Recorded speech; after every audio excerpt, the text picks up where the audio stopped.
ஒரு அரசாங்கத்துக்கு குடைச்சல் கொடுத்துக்கிட்டு இருக்கோம் விடுதலை சிறுத்தைகள் கட்சி. சரின்னா பாராட்டவும், தவறுனா சுட்டி காட்டவும். ப்ராக்சி கவர்மெண்ட் வந்து நடத்துகிறாங்க. தாவேகா ஆட்சியே வந்து பாஜக நடத்துது. பாஜக ஆர்எஸ்எஸ் கும்பல் தமிழ்நாட்டில் எந்த விதத்திலும் நேரடியாகவோ மறைமுகமாகவோ கால் ஊன்றுவதற்கு நாம் வாய்ப்பளிக்க கூடாது. விஜய் அவர்களே சொல்றாரு, அதிமுக ஊழல் சக்தின்னு சொல்றாரு. அதிமுக ஊழல் சக்தினா யாரு? அதிமுகங்கிற எழுத்து இல்ல, அதிமுக கட்சியை சார்ந்த நிர்வாகிகளை சொல்றாரு. நீங்க வந்து பழைய ஊழல் சக்திகளையே உங்க புதிய கட்சியில பலம் சேர்த்தீங்கன்னா உங்க புதிய கட்சியுடைய பலம் என்ன? ஜனநாயகத்தின் அடிப்படையின் தப்பு, மக்கள் உங்கள் மீது கொண்டிருக்கிற நம்பிக்கையின் அடிப்படையின் தப்பு. இப்போ தாவேக்காவோட இருக்கும் பொழுதும் நாங்கள் அமைச்சர்கள் பங்கு பெற்றாலும் கூட ஜனநாயக விரோத நடவடிக்கை என்பதை சுட்டி காட்டுறோம்.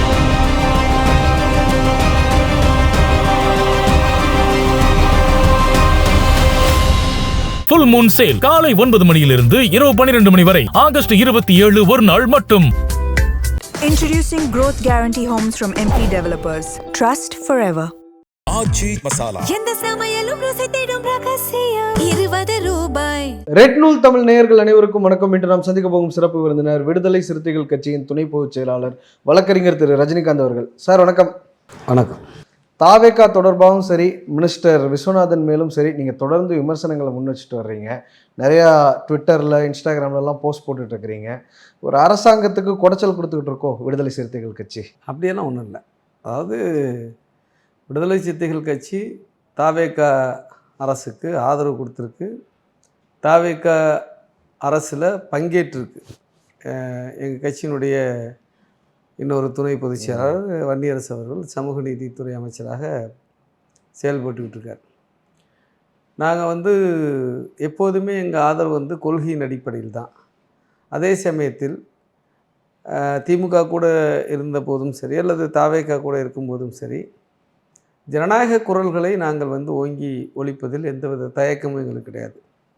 மக்கள் பிரச்சனைகளை சுட்டி காட்டுவதிலோ, அதற்காக போராடுவதிலோ, அல்லது வந்து எங்களுடைய கொள்கைக்கும் கோட்பாட்டுக்கும் எது பொருத்தமானதோ அதை நாங்கள் வந்து தெரிவிப்பதில் எந்த ஒரு தயக்கமும் எங்களுக்கு இருந்ததில்லை.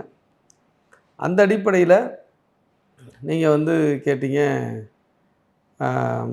அரசாங்கத்துக்கு குடைச்சல் கொடுக்குறீங்க. குடைச்சல்லாம் நாங்கள் கொடுக்கல. அரசாங்கத்தை சில விஷயங்களை சுட்டி காட்டுறோம். இது சரின்னா பாராட்டவும், தவறுனா சுட்டி காட்டவும் நாங்கள் வந்து செய்து வந்து. ஆனால் இது எல்லாமே வந்து துணை பொதுச் செயலாளர் ரஜினிகாந்த் அவர்களுடைய தனிப்பட்ட கருத்தா அல்லது விசிகாவோட கருத்துன்னு நம்ம எடுத்துக்கிறதா? அதாவது ரஜினிகாந்தை பொறுத்தளவுக்கு விசிகாவுடைய நிலைப்பாட்டிலிருந்து தான் எப்போதும் நான் பேசுவேன். அதனால் வந்து நான் என்ன கருத்து சொன்னாலும் அது விசிகாவினுடைய நிலைப்பாட்டுக்கு எதிராக இருக்காது. விசிகாவின் நிலைப்பாட்டுக்கும் எங்கள் தலைவருடைய நிலைப்பாட்டுக்கும் உகந்த உடன்படுகிற செய்திகளை தான் நான் பேசுவேன். ஆனால் ஒரு பக்கம் வந்து நீங்களும் வந்து இந்த அரசை விமர்சனம் பண்ணுறீங்க. அஃப்கோர்ஸ் நீங்கள் வந்து இஷ்யூ பேஸ்டாக தான் விமர்சனம் பண்ணுறீங்க. இந்த கம்யூனிஸ்ட் மாணவர்களை குறி வைக்கிறாங்க அப்படிங்கிற தொடர்பாக நீங்கள் விமர்சனம் பண்ணீங்க. அதே மாதிரி தாவேகா எம்எல்ஏக்கள், அதிமுக எம்எல்ஏக்களாக இருந்தவங்க ராஜினாமா பண்ணதை நீங்கள் விமர்சனம் பண்ணுறீங்க. இது போலவே இதற்கு முன்பாக வந்து உங்கள் கட்சியோடைய முதன்மை செயலாளர் ஆலூர் சனவாசு விமர்சனம் பண்ணுறார். இப்போ 1 by 1 நீங்கள் விமர்சனம் பண்ணும்போது அது அதிகாரத்தில் பங்கெடுத்திருக்கக்கூடிய உங்களுடைய கட்சி தலைவருக்கும் சரி, அமைச்சரவையில் இருக்கக்கூடிய வன்னியரசு அவர்களுக்கும் சரி, அது என்ன மாதிரியான விஷயங்களை ஏற்படுத்தும்? ஆலூர் சனவாசு பொறுத்தளவுக்கு அவருடைய விமர்சனம் அடிப்படையிலே வந்து சிக்கலாக இருக்குது. அதாவது அவர் என்ன சொல்கிறாரு, தாவேகா ஆட்சியே பாஜக தான் வழி நடத்துது, ப்ராக்சி கவர்மெண்ட்டை வந்து நடத்துகிறாங்க அப்படின்னு சொல்கிறாரு. அது தாவேகா அரசுக்கு எதிரான கருத்து மட்டுமல்ல, விசிகாவினுடைய நிலைப்பாட்டுக்கும் எதிரான கருத்து. காரணம் என்னென்னா, விசிகா வந்து பாஜக அப்படி வந்து உறவு, தாவேகாவும் பாஜகவும் உறவோடு இருந்தால், நட்போடு தொடர்ந்தால், அல்லது ஆட்சி அதிகாரத்தை அவர்கள் நடத்துகிற போக்கு இருந்தால் நிச்சயமாக விசிகா தாவேகாவோடு இருக்காது. அப்போ எந்த அடிப்படையில் நாங்கள் தாவேகாவுக்கு சப்போர்ட் பண்ணுறோம், ஆதரவு கொடுத்தோம் அப்படின்னா, கவர்னர் ஆட்சி இங்கே வந்துடக்கூடாது. கவர்னர் ஆட்சி வந்துடக்கூடாது என்பதற்காக அப்படின்னா என்ன அர்த்தம் அப்படின்னா, இப்போ 108 இடங்களில் வெற்றி பெற்ற திரு விஜய் அவர்கள் 10 இடங்களில் வந்து பெற முடியாமல் அவர் ஆட்சி அமைக்க முடியாமல் போணுச்சின்னு சொன்னால் பாஜக கவர்னர் ஆட்சி என்கிற போர்வையில் இங்கே வந்து ஆட்சி நடத்தும், குடியரசுத் தலைவர் ஆட்சி இங்கே நடத்துகிறோன்னு சொல்லிட்டு அதுக்கு இடம் கொடுக்கக்கூடாது. அதாவது என்ன அடிப்படைனா சனாதன சக்திகளுக்கு இடம் கொடுக்கக்கூடாது, சனாதன சக்திகளுக்கு இடம் கொடுக்கக்கூடாது. பாஜக ஆர்எஸ்எஸ் கும்பல் தமிழ்நாட்டில் எந்த விதத்திலும் நேரடியாகவோ மறைமுகமாகவோ கால் ஊன்றுவதற்கு நாம் வாய்ப்பளிக்கக்கூடாது என்பதற்காகத்தான் கொள்கை இசைவு இருக்கிற காரணத்தினால் பாஜகவோடு தங்களுக்கு ஒட்டும் உறவும் இல்லை என்று விஜய் அவர்கள் பிரகடனப்படுத்துவதன் அடிப்படையில் நாங்கள் வந்து இப்போ சப்போர்ட் பண்ணி இப்போ தாவேக்கா ஆட்சியில் இருக்கிறாங்க. அப்படி இருக்கும் பொழுது ஒரு சில காரணங்களை வந்து மையப்படுத்தி அதில் வந்து டீப்பாக அதில் சில அர்த்தங்களை வந்து கற்பிச்சுக்கிட்டு தாவேக்கா ஆட்சியே வந்து பாஜக நடத்துது, பாஜகவினுடைய அனைத்து நிலைப்பாடுகளையும் தாவேக்கா உடன்பட்டு போகுது, நிலைப்பாடுகளுக்கும் தாவேக்கா அவர் சொல்றது உங்களோட தான் அவர் இணைந்து சொல்றாரு. இந்த என் பார்வை வேறு, அவருடைய பார்வை. எம்எல்ஏக்கள் ராஜினாமா பண்ணிட்டு எந்த கட்சி ஆளும் கட்சியா இருக்கிறாங்களோ அவங்களோட போய் இணைகிறது வந்து பாஜகவோட ஃபார்முலா. கர்நாடகாவில் அதுதான் பண்ணாங்க, மத்திய பிரதேஷில் தான் பண்ணாங்க, மகாராஷ்டிராவில் அதுதான் பண்ணாங்க, இன்னும் நிறைய மாநிலங்களில் அதை பண்ணிட்டு தான் இருக்கிறாங்க. அப்படிங்கும்போது அதே ஃபார்முலா தானே இங்கேயும் நடக்குது. செங்கோட்டையன் அவர்கள் ஒரு ஸ்டேஜில் சொல்கிறாருல்ல, 25 எம்எல்ஏக்கள் இங்கே ஜாயின் பண்ணுறதுக்கு ரெடியாக இருக்காங்கன்னு. ஃபார்முலா வேறு, பிரின்சிபல் வேறு. அவர் தோழர் ஷானவாஸ் அவர்கள் சொல்கிறது பிரின்சிபல் அடிப்படையில் சில கொஷினை வைக்கிறார். நான் வந்து சில நடைமுறை அடிப்படையில் சில கேள்விகளை வைக்கிறேன். அது என்னன்னு கேட்டிங்கன்னா, இப்போ அதிமுகவிலிருந்து 10 எம்எல்ஏக்கள் வருவார்கள், வந்து தாவேக்காவில் இணைவார்கள் அப்படின்னு செங்கோட்டையன் பேசுகிறார். அது மட்டும் இல்லாமல் இன்னும் 25 எம்எல்ஏக்கள் வருவார்கள் அப்படின்னு பேசுகிறார். இது ஜனநாயக விரோதம்னு நான் சொல்கிறேன். இது விசிகாவும் அப்படி தான் பார்க்குது, எங்கள் தலைவரும் அப்படி தான் பார்ப்பார். இது வந்து நான் வந்து எதை ஒட்டி சொல்கிறேன்னா, எங்கள் தலைவர் முதல்ல தாவேக்கா ஆட்சி அமைந்தவுடன் 6 எம்எல்ஏக்கள் அதிமுகவிலேருந்து தாவேக்காவுக்கு வந்தாங்க. வந்தவங்க தங்களுடைய பதவியை ராஜினாமா பண்ணிவிட்டு, அதாவது எம்எல்ஏ போஸ்ட்டை ராஜினாமா பண்ணிவிட்டு வந்து சேர்ந்தாங்க. 4 பேர் ஃபஸ்ட்டு, அப்புறம் 2 பேர் 6 பேர் சேரும் பொழுது அதை தப்புன்னு சொன்னது முதல்ல சொன்னது எங்கள் தலைவர் தான். இது ஏற்புடைய நடவடிக்கை அல்ல, இந்த நடவடிக்கைகள் நீங்கள் ஊக்கப்படுத்துவது என்பது உங்களுடைய அவப்பெயரை நற்பெயருக்கு களங்கத்தை ஏற்படுத்தும், இதை வந்து அனுமதிக்கக்கூடாதுன்னு சொன்னவர். கூடுதலாக இன்னொரு விஷயத்தையும் சொன்னார், 5 ஆண்டு காலம் நீங்கள் தைரியமாக இருக்கலாம், நாங்கள் அப்படி பேக் ஸ்டாப் பண்ணிட மாட்டோங்கிற ஒரு விஷயத்தையும் சொன்னார். அதுவும் சொன்னார். அப்போ வந்து அந்த அடிப்படையில் தான் இன்றைக்கி வந்து 10 எம்எல்ஏக்கள் வருவாங்க அப்படின்னு சொல்கிறாரு நம்ம அமைச்சர் செங்கோட்டையன் சொல்கிறாரு. 25 எம்எல்ஏக்கள் வருவாங்க அப்படின்னு சொன்னாக்கா ஏற்கனவே அந்த 6 தொகுதிகளுக்கு தேவையில்லாமல் ஒரு இடைத்தேர்தலை வந்து திணிச்சிருக்கிறாங்க. திணிக்கப்பட்ட தேர்தல் தானே. அப்போ வந்து அதே போல் இப்போ 10 இடத்துக்கு அதே போல் ரிசைன் பண்ணிட்டு வந்தாங்கன்னு வச்சுங்களேன், அதுக்கும் வந்து தேர்தல் வரும். 25 பேர் ரிசைன் பண்ணிட்டு வராங்கன்னா தேவையில்லாமல் ஒரு 30 தொகுதிகளுக்கு மேலே ஒரு இடைத்தேர்தல் வரும். ஒரு புதுச்சேரி மாநிலத்துக்கு தேர்தல் நடத்துகிற மாதிரி இல்லை, அது 30 தானே அங்கே எம்எல்ஏக்கள். அதே மாதிரி அதை விட பெரிய தொகுதிகளில் இது மினி சட்டமன்றம், ஒரு மினி சட்டமன்றத்துக்கு தேர்தல் நடத்துகிற மாதிரியான சூழல் வந்து உருவாக்குறது எந்த விதத்தில் சரி? ஒரு 2வது ஒரு பொது தேர்தலை அந்த மக்களுக்கு, அந்த 30 தொகுதியை சார்ந்த மக்கள்கிட்ட திணிப்பது எப்படி சரி? அது மட்டுமல்ல, இல்லை ஒருவேளை உங்கள் மேலெல்லாம் நம்பிக்கை இல்லாமல் அப்படி கிடையாது. இதை நான் முடிச்சிடுறேன். அது மட்டுமல்ல, இப்போ ஒவ்வொரு தொகுதியிலையும் வந்து ஓட்டு போட்டாங்கல்ல மக்கள், அது ஜனநாயக முடிவு தானே, அவங்களுடைய முடிவு தானே. இந்த தொகுதியில் இந்த எம்எல்ஏவை இந்த கட்சியை சார்ந்த எம்எல்ஏ ஜெயிக்கணும்னு ஓட்டு போட்டிருங்க. அந்த அடிப்படை தான் அந்த முடிவு, அது ஜனநாயகத்தின் முடிவு. அந்த முடிவுக்கு விரோதமாக இருக்கா இல்லையா அந்த நடவடிக்கை? அப்போ அந்த மக்களுடைய ஜனநாயக முடிவுகளை வந்து குலைக்கிற வகையில், அதை வந்து தகர்க்கிற வகையில் செயல்பாடுகள் தாவேக்காகிட்ட இருக்கக்கூடாதுல்ல. அப்போ அதை ஜனநாயகத்தை காப்பாற்ற வேண்டிய பொறுப்பும் கடமை எங்களுக்கு இருக்கா இல்லையா? ஆதரவு கொடுக்குறோங்கிறதுனால கண்ணை மூடிக்கிட்டு இருக்க முடியுமா? அப்படி நாங்கள் இருந்திருக்கிறோமா? இது வரையும் திமுகவோடு இருக்கும்பொழுது அப்படி இருந்திருக்கிறோமா? இப்போ தாவேக்காவோடு இருக்கும்பொழுதும் நாங்கள் அமைச்சர்கள் பங்கு பெற்றாலும் கூட ஜனநாயக விரோத நடவடிக்கை என்பதை சுட்டி காட்டுறோம், இப்படி செய்யக்கூடாதுங்கிறோம். அது மட்டுமல்ல, அதில் இன்னொரு செய்தி இருக்குது. நீங்கள் வந்து அந்த நான் போட்ட ட்விட்டில் வந்து நீங்கள் பார்த்துருப்பீங்க, எக்ஸ் தளத்தில் பார்த்துருப்பீங்க. என்ன சொல்கிறேன்? புதிய மந்தையில் பழைய கல்லுன்னு சொல்லியிருப்பேன். அப்போது இவர்கள்லாம் யார்? இப்போ விராலிமலை சி விஜயபாஸ்கராக இருக்கட்டும், அல்லது கரூர் எம்ஆர் விஜயபாஸ்கராக இருக்கட்டும், அவர்களோடு இன்றைக்கி வந்து அந்த கட்சியில் சேர்ந்தவங்களாக இருக்கட்டும், சேரப்போகிற முன்னாள் அமைச்சர்களாக இருக்கட்டும், அவங்களுக்கு சப்போர்ட் பண்ண வேலுமணி தங்கமணி போன்றவர்களாக இருக்கட்டும், இவங்களாம் யார்? இவர்களெல்லாம் ஏற்கனவே அதிமுகவில் இருந்து ஊழல் வழக்குகளை சந்தித்து கொண்டிருக்கிற மக்களால் வந்து இன்னைக்கு தோற்கடிக்கப்பட்டு வந்து என்ன சொல்கிறது, ஏற்கனவே வந்து அந்த ஆட்சி தோற்கடிக்கப்பட்டிருக்கிறது. மக்களால் வந்து இவர்கள் ஊழல் பேர்வர்கள் என்று பேர் வாங்கினவர். இதை மக்கள் மட்டும் சொல்லலை, விஜய் அவர்களே சொல்றாரு.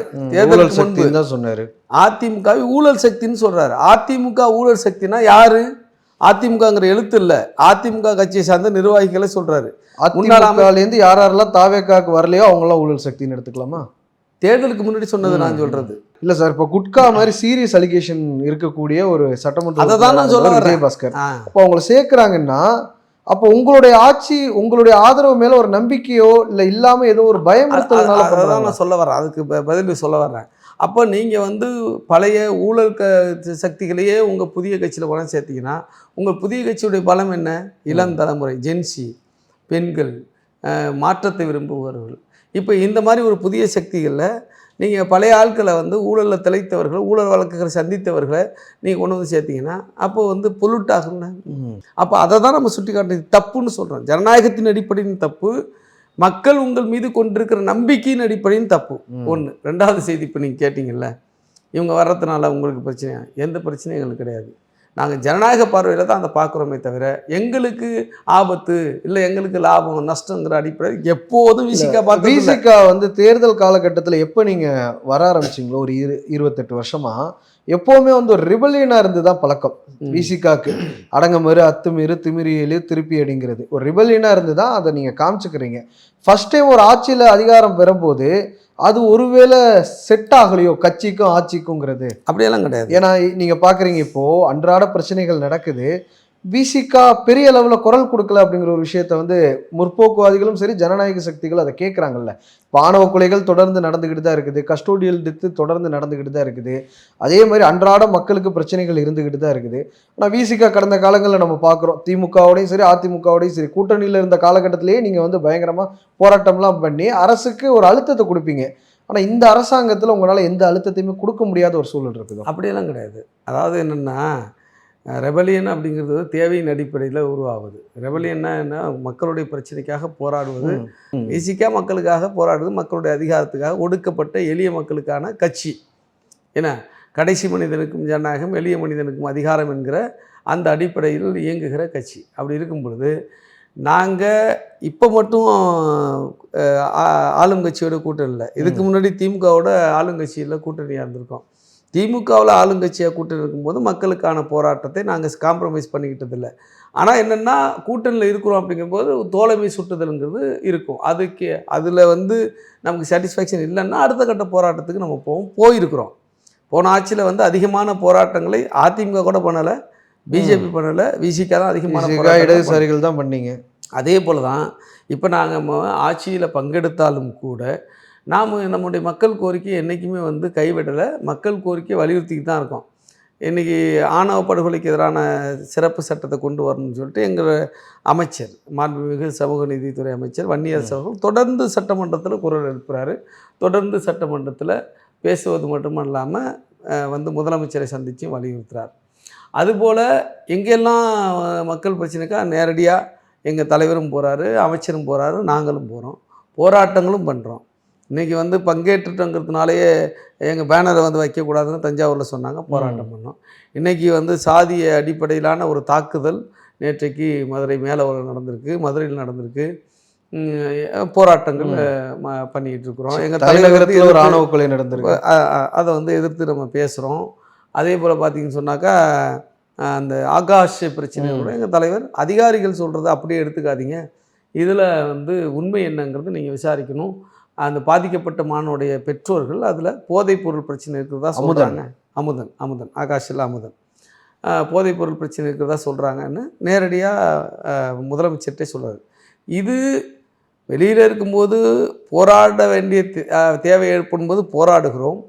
அதே சமயத்தில் இந்த கூட்டணி அந்த ஆட்சி அதிகாரத்தில் வந்து இருக்கிற நட்பை பயன்படுத்தி நேரடியாக அழுத்தம் கொடுக்க வேண்டிய பிரச்சனைகளுக்கு அழுத்தம் கொடுக்குறோம்.